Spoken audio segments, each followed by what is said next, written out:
welcome back to it. Look, there are a lot of things that we have to address here every day. The topic of discussion today, when it comes to tariffs that are back on as of today on the Canadian, Mexican, and Chinese import, we saw this discussed in how Canadian Prime Minister Justin Trudeau acted. But what about Mexico? What about China?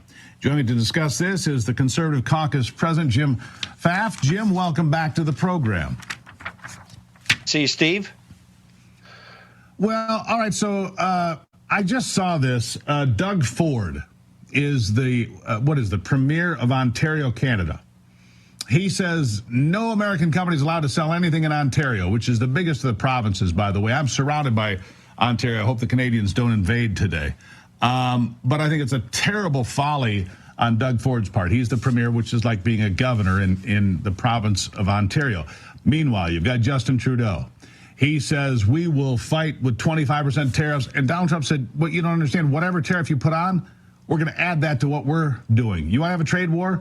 We'll do it right now, and you're going to lose.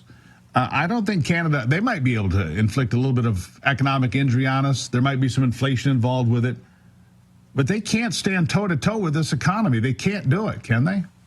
No, they can't. And listen, I come from a very Austrian economics way of thinking when it comes to this stuff, which would typically say, and it's kind of sad how people in that libertarian mold will say no tariffs.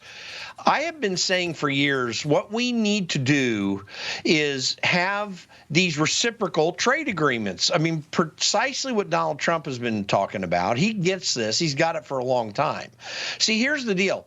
What we have done in the United States is given away the whole store to other countries. Now, right after World War II, we did this because there was so much economic destruction related to the war, and we tried to, especially with countries that were the worst in recovering from Europe and so forth, we gave them agreements where they got all the benefits and we took on the tariffs that we ended up paying to them. Good or bad on that policy, fast forward to today, and we maintain that same relationship with them.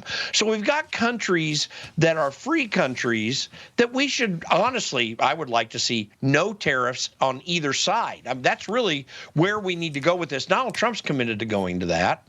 But for countries like China and others that have more authoritarian regimes that put some problems on their people, we do not have to give them favorable status. I was arguing against the most favored nation status being given to China during the Clinton administration. It was a huge mistake because this is a country that is literally harming their people. So what we need to do, this is a good strategy. Yes. They always have, Jim. That's the thing. And, you go back to normalizing relations with China in the 1970s, spearheaded by Richard Nixon. I thought it was a folly then. I'm not sure it's been much better since. Look, the Chinese do not respect human rights. They do not respect the rule of law. They do not respect our sovereignty. They don't respect anything for the most part when it comes to the United States, and certainly not the Western world. And to delude yourself into thinking otherwise, I'm sorry, it is folly. The Chinese have an interest in one thing, China. That's it. Everything under heaven, as they're saying, belongs to China. That's what they truly believe, and I don't disagree with you on that. I want to talk about the asymmetrical tariffs, though, coming out of the EU. Here's where Donald Trump pointed out something else. We put all this money into NATO. We put all of this money into the United Nations. We put all this money into the World Health Organization, and the list goes on. America always gets the bill, and the EU seems to always get the benefit. And then they have these asymmetrical tariffs costing us $200 billion a year. It does have to stop, doesn't it? It absolutely does. Listen, we love Europe.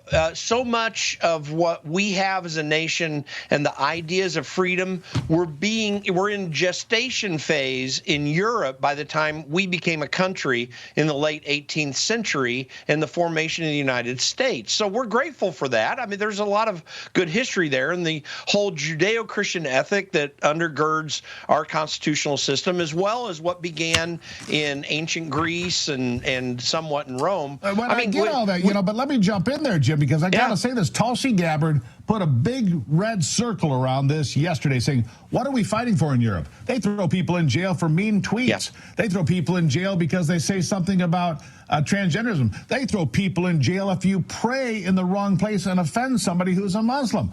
What are we fighting for? We're not certainly fighting for American-style freedom.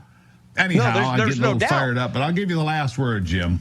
Yeah, no, there's no doubt about that. I mean, they are turning authoritarian and autocratic in their methodologies. So, trade needs to be between nations that give respect to one another, and for our benefit, because we're such a large economy, we need to encourage countries to give freedom to their citizens. So we absolutely, I mean, Donald Trump is absolutely right to totally reform this trade structure. And by the way, the benefit to us may also be that we can get rid of our income taxes eventually and get rid of the IRS. Nice? Yeah. Yeah. Jim, we got to leave it right there. Greatly appreciate you being here as always. I got to run, my friend. Thank you. Thanks, Steve. Good to see you.